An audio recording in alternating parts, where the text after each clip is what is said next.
Shooting it raw? Yes, shooting it raw. Sure. I'm very easy. Oh well, look, yeah, you're very easy, but this is really, you've always done work that is very hard. Like it's very emotionally. I mean, I know it's rewarding. I know you're doing work that is super rewarding, Yeah. but Gray Hair City Central. Yeah, but this is only one thing. I'm also on the Ramona Boites Foundation board. And we have one of the largest microfinance. So we actually do microfinance. Amazing. Over 600,000 people a year are impacted here in the Philippines. Huh. Um, the Ramona Boites Foundation is one of the most incredible, it's completely funded by the family Mm-hmm. and the work they do. So that's probably one of the highest honors I've ever had in my life, to be invited onto the family board to Wow. help make an impact. Terry, you're amazing. Okay, so let me explain the next photograph because it's a bit of a. I think you made a reference to this. So it's a photograph of an industrial warehouse. There's Yep. green iron girders, and in it stacked vertically are these gray slabs. Potentially it's these bricks. I'm gonna guess because it's Yep. these gray slabs with these flecks of white inside. Yep. Beautifully composed photograph. Yeah, so within it there are probably like, let's say, 10 to 15 of these slabs that Yep. look quite heavy. Yep. It's hard to know the scale. Like, are they about like 20 pounds a piece? Like, what am I No, looking I'd at? say no, no. Okay, so you're looking like at an eco paver. Right. The eco paver, which you use like as a hollow block. Okay. So it's about the size of a hollow block or a cinder block Okay. that you use to build a wall, a house, or everything. So you're talking maybe 12 inches, Yeah. Oh, 15 okay. inches. They're not huge. The picture is taken up very close. So this is inside one of the eco hubs. So you saw the picture of the women going through sorting the plastics. And this one is using sachets. So the little sachets Oh. that are very hard to do anything with. Mm-hmm. We actually take those little sachets, or those like your little McDonald's ketchup, when you go to all of the fast food, you get the little sachets. We take those and we grind them up. Right. We then put it into the mixture to make these bricks. So they're mixing it like, you have a machine that, is turning it. And there's no water used in making these bricks. Okay. And so we can put these eco hubs anywhere without having to use, a huge amount of water. Oh, wicked. And we do the mixture, and we've created kind of like your KFC secret spices, mix that Ram and Connie spent years developing. And it's like for, every pack of cement that you put in, you put a little one of these little plastic, these little, not plastic, but little bag, the size quite small, a sachet. You open it up, you put it in, and it mixes. And this our secret ingredients allows it to bind everything together. Right. And then it goes into a pressing machine, and it's pressed into these bricks as you see it. The eco pavers. So these are now lined up. These have just been pressed. They will sit there for a couple days. After that, they're put into water for I think about like 7 minutes, and then put to dry again, Oh, wow. and then they're ready to go to the market. And so what you see is you see a gentleman at the very end. This is one of 36 at that time eco hubs, and they're not that big of eco hubs. I mean, they're not huge, but we're able to produce these bricks, and then we're able to get them out to the market. And like I said, we've been working with contractors and developers, and so they've actually tested them over the last several years. And these are able to do 8 times weight bearing than a normal cinder block.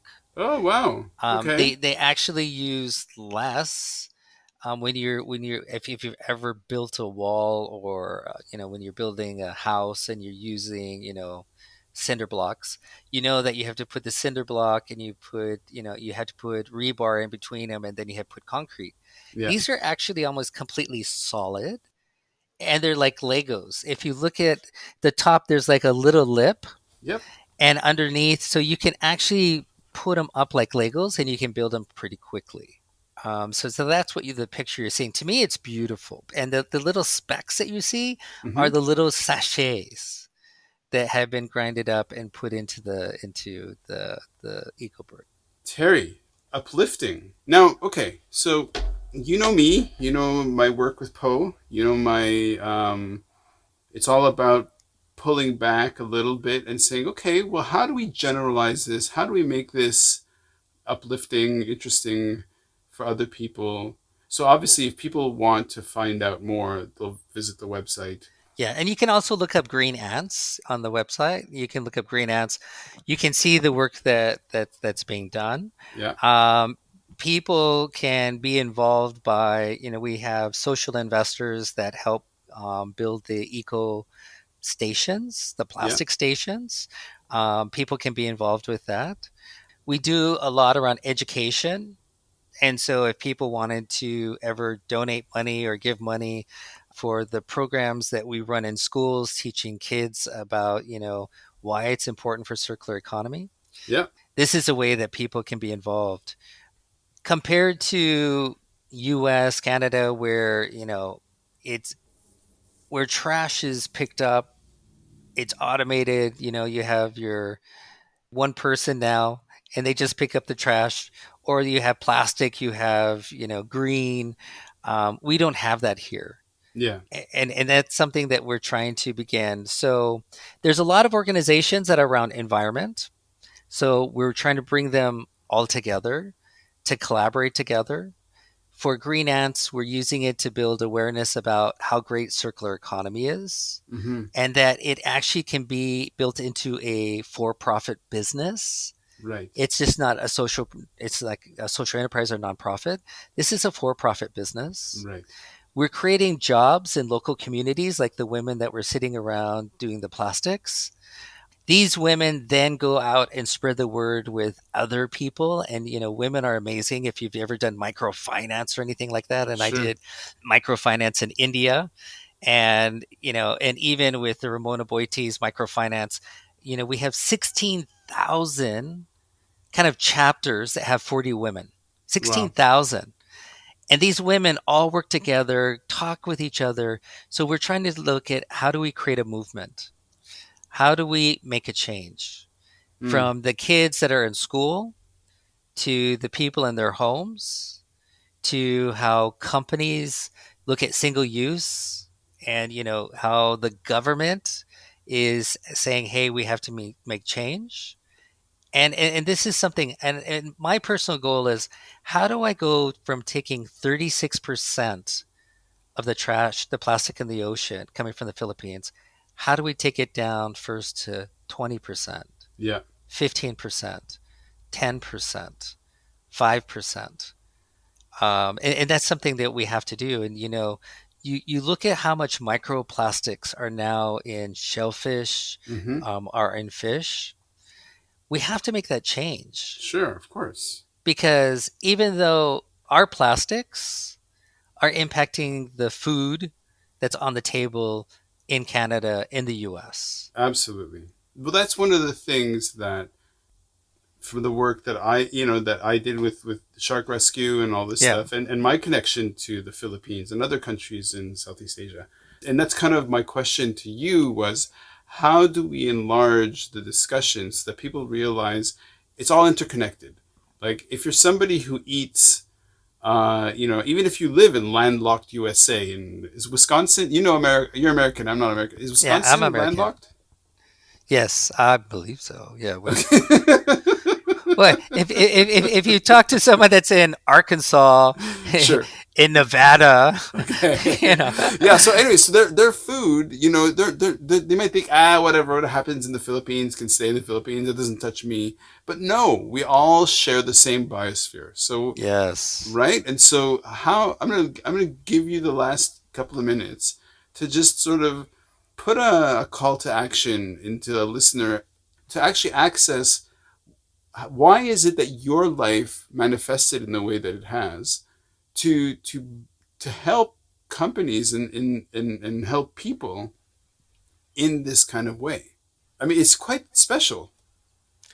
I have to start off with my parents. My parents have always been engaged in the nonprofit sector.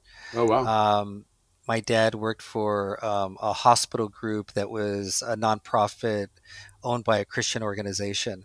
And my mom was the head of the auxiliary for the hospital. So at a young age, I learned about community engagement. Right. With that community engagement, the church that I belonged to actually had a program called Community Crusade Against Drugs. And for 10 summers, I went door to door fundraising Oh wow. and just saw firsthand. I learned about people. I learned about the community when we went out to see the drug programs, and how everything was interconnected and people just didn't realize it. Yep. And then just had the call to action to say, I just want to make a positive impact in the world. And I was lucky at the university that I was to go into fundraising. So I Mm. spent 8 years fundraising for universities. And I had a mentor, Milton Murray, who was a pioneer on social enterprises around the world for the church I was belonged to, and promoted education, healthcare all over the world. And he challenged me. He said, "Where do you want to go? What do you want to do?" And I said, "I'll go to Asia. I would like to make a difference."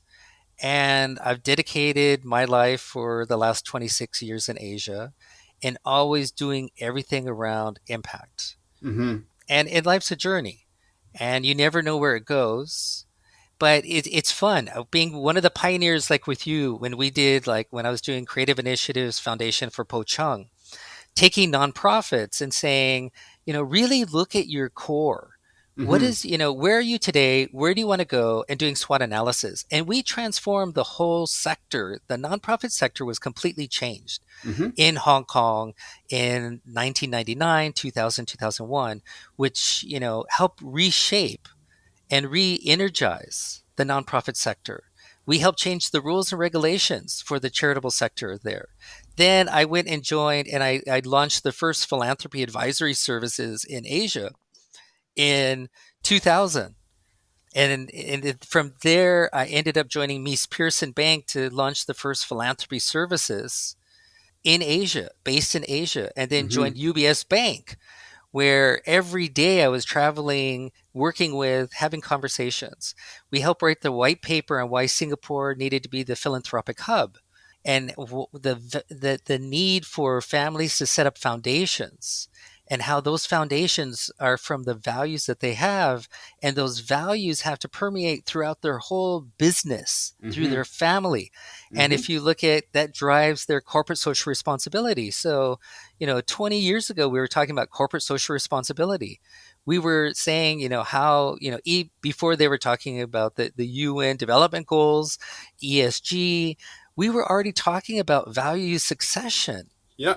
You remember that. That's a Of long time course. ago. And so being a pioneer on that has been awesome. And if you look at now, Singapore is definitely the leader in Asia on the philanthropic hub, on the impact sector, helping wealthy families as they set up their family offices. And I had the opportunity to launch DBS's family office business, 12 years ago, Mm-hmm. and working with families to say, as you build and as you set up your family office, you set up your foundations, but you have to drive what is your core values, and how do those core values make you up. I did a talk on leadership with values, Mm-hmm. and it really comes down to, what are your values?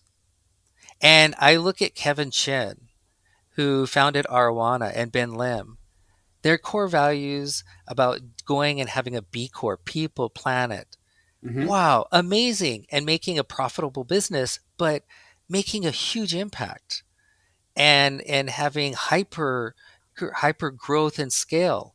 Mm-hmm. And we can take those things that we've learned and put it into the sector. And that's what with Po Chung, back in the late 90s, was looking at and saying, how do we take business practices and put it into the nonprofit NGO sector Yep. to make them accountable, to make sure that they have KPIs, make sure that they're delivering. Doesn't mean that they have to make a huge profit or anything, but they actually are, have a matrix like you talked about at the very beginning. And that's what we have to continue to do today. Today, the Hmm. world, you look around us, the world is falling apart. Our population is what, 8 billion. You look at there's wars and everything that's happening. 3, 4 years ago, everyone was living in their happy little, life. Now we really have to look and say, how do we take care of this environment? How Yeah. do we take care of the lives that live around us? And that's what I try to do on a daily basis. And that's what gets me up every morning. Yeah. Terry, it was a lot of back and forth to find to get a hold of you. We've been speaking for more than an hour. I really appreciate this. Thank you. I love people like you who are such gifted underachievers. You're Yeah. amazing. No, I mean, you just do it because you want to make a difference. Sure.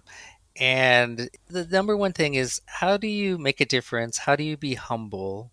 How do for each person, we can do one thing, even if it's one nice word to another person. If it's Hmm. one little thing, we can make a difference. And that's all that matters.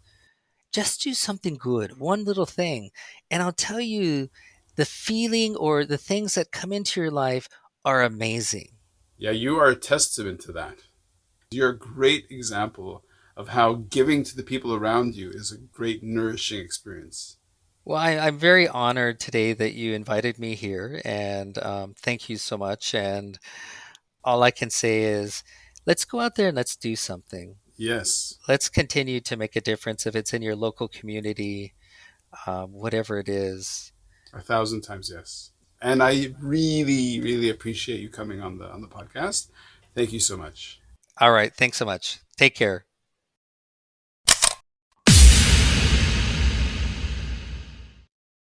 So, is life really a gift? Really? Can you make every second count? That's the whole point of the podcast. So, if you like what you've seen and you're inspired, because that really is my mission, then please give it a like, subscribe, and share. Shooting it raw? Yes, shooting it raw.